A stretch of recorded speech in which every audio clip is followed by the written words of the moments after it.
तर मित्रांनो, आज आपल्या चॅलेंजचा 10वा दिवस. तर सकाळी सकाळी उठलो आणि आलो बा रनिंग करायसाठी. नंतर मग खतरनाक मध्ये रनिंग केली बा मीनं. नंतर मग आपला पूर्ण वर्कआउट करून निघालो बा घरी जासाठी. घरी येऊन पाहत होतो भूषण भाऊ आपले दूध घेऊन आले होते बा. मग त्याचं दूध घेऊन उरलं मस्त पैकी. मग आपल्याला दोवाची होती म्हैस. मग बाटा की मांडलं बा. मग भिल्लो म्हैस दोवासाठी. आणि हे तिघं मस्त पैकी खेळून राहिले होते बा. पाहू शकता गाईज, मस्त बॉलासोबत खेळून राहिले होते. कुत्रा, दर्शा आणि हर्षा पाहू शकता गाईज, मस्त पैकी खेळून राहिले होते बा हे. मग भिल्लो बा मी 120च्या स्पीडने शेण टाकासाठी चहा पी थरले. खपखपच शेण टाकलं बा मी ना.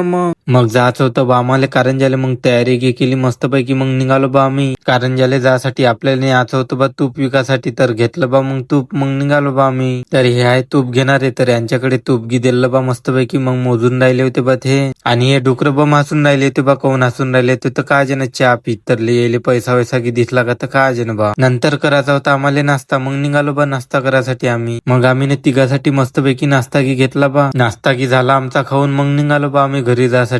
रस्त्यानं जातच होतं तर मग ह्या कारचा ऍक्सिडेंट दिसला बा. अरे च्या पितरले साला, भयानक ऍक्सिडेंट झाला होता बा ह्या कारचा. पाहणं यार किती खाईमध्ये गेलेली आहे हे गाडी. नंतर आलो बा आम्ही ICICI बँक मध्ये. पाहू शकता काही जिथं मस्तपैकी साहेबगी बसून होते बा. आम्ही बी बसलो इथं मस्तपैकी. मग तर खतरनाक मध्ये आमचं काम झालं बा भडकन. मग निघालो बा आम्ही घरी जासाठी. मग आलो बा घरी. तर इकडे हर्षा आपली गाडी धुवून राहिला तर बा. पाहू शकता गाईज, मस्तपैकी गाडी की धुतली बा त्यानं. मग झाला होता बा आपला कामावर जायचा टाइम. तयारी की केली मस्तपैकी. मग निघालो होतो. मग ह्या बुढे इकडे झोपून होत्या बा. एका रंगाच्या झोपून होत्या मुर्द्यासारख्या. तर भेटू मग उद्याच्या नवीन ब्लॉग मध्ये. आता ब्लॉग इथेच खतम करतो.